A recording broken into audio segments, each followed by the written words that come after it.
নমস্কার, আপনারা শুনছেন করকাকুর্চি ইন্ডিয়া। আজকের কাহিনী মহানায়িকা সুচিত্রা সেনকে নিয়ে।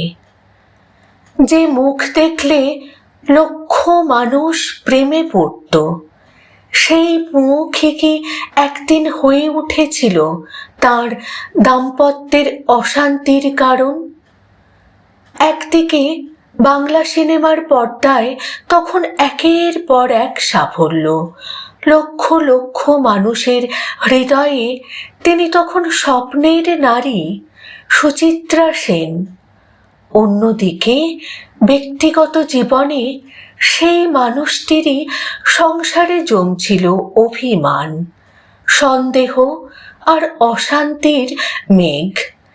যে স্বামী একদিন স্ত্রীকে সিনেমায় অভিনয় করার জন্য উৎসাহ দিয়েছিলেন, সময়ের সঙ্গে সেই অভিনয়ই কি হয়ে উঠেছিল তাদের দাম্পত্যের সবচেয়ে বড় সংঘাত?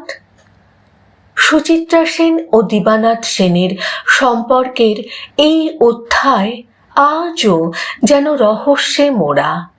আজ বলবো সেই গল্পই, যেখানে আছে ভালোবাসা, অভিমান, সাফল্য, দাম্পত্যের টানাপোড়েন, আর আছে এমন কিছু ঘটনা যার সত্যতা নিয়ে আজও প্রশ্ন রয়ে গেছে।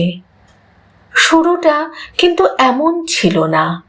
সুচিত্রা সেন যখন চলচ্চিত্র জগতে পা রাখছেন, তখন তার পাশে ছিলেন স্বামী দিবানাথ সেন। অনেক বর্ণনায় এমন কথাও উঠে এসেছে যে অভিনয় জগতে আসার ক্ষেত্রে দিবানাথের উৎসাহই ছিল। কিন্তু সময় বদলালো, সুচিত্রার জনপ্রিয়তা বাড়তে লাগলো, একটার পর একটা ছবি, আর ধীরে ধীরে তিনি হয়ে উঠলেন বাংলা চলচ্চিত্রের অন্যতম বড় তারকা। পর্দার সুচিত্রা যত উজ্জ্বল হচ্ছিলেন, ব্যক্তিগত জীবনের অন্ধকার যেন ততই ঘনীভূত হচ্ছিল। বিভিন্ন স্মৃতিচারণ ও লেখায় তাদের দাম্পত্যে সন্দেহ, ঈর্ষা ও অশান্তির কথা উঠে এসেছে। তবে মনে রাখতে হবে, এই সম্পর্ক নিয়ে প্রচলিত বহু গল্পের সবকটির নির্ভরযোগ্য প্রমাণ পাওয়া যায় না। তাই ইতিহাস আর লোকমুখে ছড়িয়ে পড়া গল্প দুটিকে আলাদা করে দেখাই জরুরি। সুচিত্রা কি সংসারের সঙ্গে মানিয়ে নিতে পারেননি? এই প্রশ্নটাই আজও বহু মানুষের মনে। অল্প বয়সে বিয়ে, তারপর সংসার, তারপর হঠাৎ করে সিনেমার জগতে অভূতপূর্ব সাফল্য। কিন্তু সুচিত্রা ছিলেন নিজের সিদ্ধান্তে দৃঢ় এক নারী। তিনি শুধু কারো স্ত্রী নন, তিনি নিজের পরিচয়ও তৈরি করেছিলেন। আর সেখানেই হয়তো তৈরি হয়েছিল সংঘাত। বিভিন্ন সূত্রে তাদের মধ্যে তীব্র ঝগড়ার কথাও শোনা যায়। এমনকি এক রাতে সুচিত্রা নাকি বাড়ি ছেড়ে অভিনেত্রী কানন দেবীর বাড়িতে আশ্রয় নিয়েছিলেন, এমন দাবিও বিভিন্ন লেখায় পাওয়া যায়। কিন্তু এই ঘটনাগুলির সবকটির স্বাধীন ও নির্ভরযোগ্য প্রমাণ নেই। তবুও প্রশ্ন থেকে যায়, একজন নারী যখন নিজের পরিচয় তৈরি করেন, তখন তার সাফল্য কি কখনো কখনো তার ব্যক্তিগত সম্পর্কের জন্য বোঝা হয়ে দাঁড়ায়? 7 পাকে বাঁধা, পর্দার গল্পের আড়ালে বাস্তবের অভিমান। সুচিত্রা সেনকে ঘিরে একটি স্মৃতিচারণ বহুবার আলোচিত হয়েছে। 7 পাকে বাঁধা ছবির শুটিংয়ের দিন স্বামীর সঙ্গে তার তীব্র বাকবিতণ্ডা হয়েছিল, এমন কথাও তার সাক্ষাৎকারের সূত্র ধরে প্রচারিত হয়েছে। এমনকি রাগের মাথায় তিনি নাকি দিবানাথের জামা টেনে ছিঁড়ে ফেলেছিলেন। ঘটনাটি সত্য হলেই ভাবুন। ক্যামেরার সামনে তখন তিনি এক চরিত্রের আবেগ অভিনয় করছেন, আর ক্যামেরার বাইরে নিজের জীবনেই চলছে তীব্র আবেগের লড়াই। পর্দায় যে নারী প্রেমের প্রতীক, বাস্তবে সেই নারী তখন নিজের জীবনের সঙ্গে যুদ্ধ করছেন। এই বৈপরীত্যই সুচিত্রা সেনের জীবনকে এত রহস্যময় করে তোলে। অ্যাসিড ছোঁড়ার গল্প সত্যি নাকি বহুল প্রচারিত মিথ? সুচিত্রা সেনকে ঘিরে সবচেয়ে চাঞ্চল্যকর গল্পগুলির একটি হলো দিবানাথ নাকি একদিন তাঁর দিকে অ্যাসিড ছুঁড়ে মেরেছিলেন। গল্পটি বহু বছর ধরে নানা জায়গায় প্রচারিত হয়েছে, কিন্তু এখানেই সবচেয়ে গুরুত্বপূর্ণ কথা, এই ঘটনার নির্ভরযোগ্য প্রমাণ নিয়ে যথেষ্ট প্রশ্ন রয়েছে।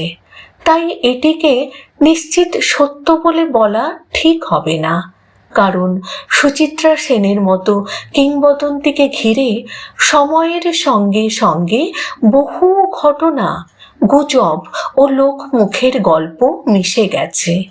আর একজন শিল্পীর জীবন নিয়ে গল্প যতই আকর্ষণীয় হোক, সত্যের প্রতি দায়বদ্ধতা তার চেয়েও বড়।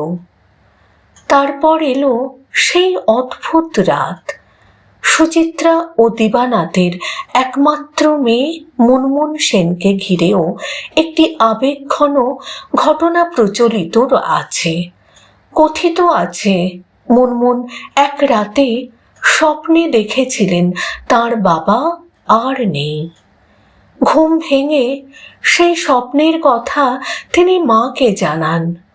স্বপ্ন বলে উড়িয়ে দেওয়ার মতো হলেও মায়ের মন কি আর সবসময় যুক্তির কথা শোনে? 28 তারিখের সেই রাতের পর নাকি সুচিত্রার মন অস্থির হয়ে উঠেছিল, আর পরদিন 29 তারিখ বালিগঞ্জ প্লেসের বাড়িতে টেলিফোন বেজে উঠল।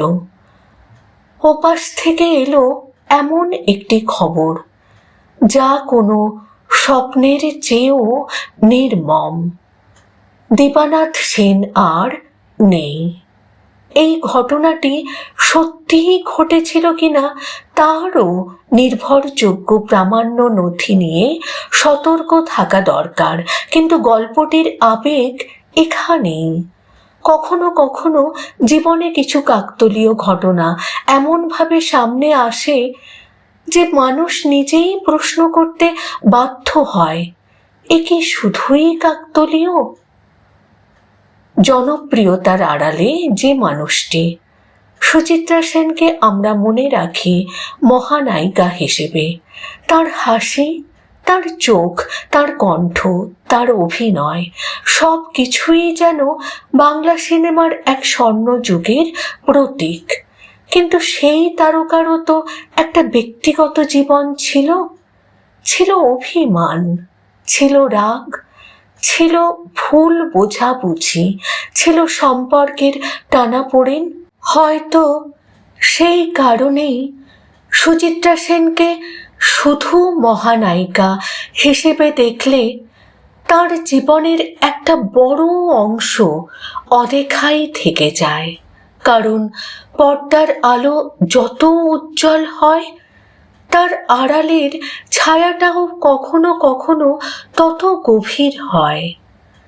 শেষ কথা, তাহলে কি সত্যিই সুচিত্রা সেনের আকাশচুম্বী জনপ্রিয়তাই তার দাম্পত্য জীবনের অভিশাপ হয়ে উঠেছিল, নাকি সমস্যার শিকড় ছিল আরও গভীরে?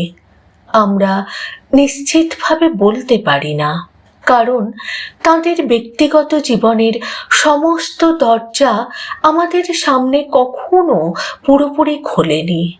তবে একটা কথা নিশ্চিত, সুচিত্রা সেন শুধু বাংলা সিনেমার মহানায়িকা ছিলেন না, তিনি ছিলেন এমন এক নারী যিনি নিজের পরিচয় নিজেই তৈরি করেছিলেন, আর সেই পরিচয় তৈরির পথটা হয়তো সবসময় মসৃণ ছিল না।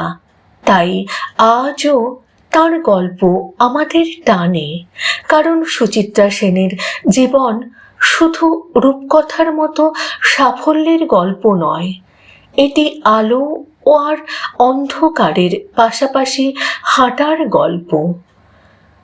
আপনাদের কি মনে হয়, সুচিত্রা সেনের সাফল্য কি সত্যিই তার দাম্পত্য জীবনে দূরত্ব বাড়িয়েছিল, নাকি তাদের সম্পর্কের ভাঙনের পেছনে ছিল আরো অনেক অজানা কারণ?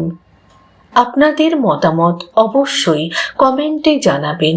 এমনই হারিয়ে যাওয়া বাংলা সিনেমার গল্প, তারকাদের অজানা অধ্যায় আর ইতিহাসের আড়ালে লুকিয়ে থাকা মানবিক কাহিনী শুনতে করকাকুচ্চি ইন্ডিয়ার সঙ্গে থাকুন।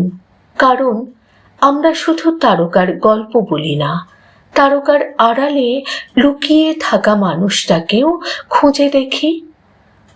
পর্দায় তিনি ছিলেন মহানায়িকা, কিন্তু পর্দার আড়ালে তিনিও ছিলেন একজন মানুষ। সুচিত্রা সেন একটি নাম, একটি যুগ আর অসংখ্য অমীমাংসিত গল্প।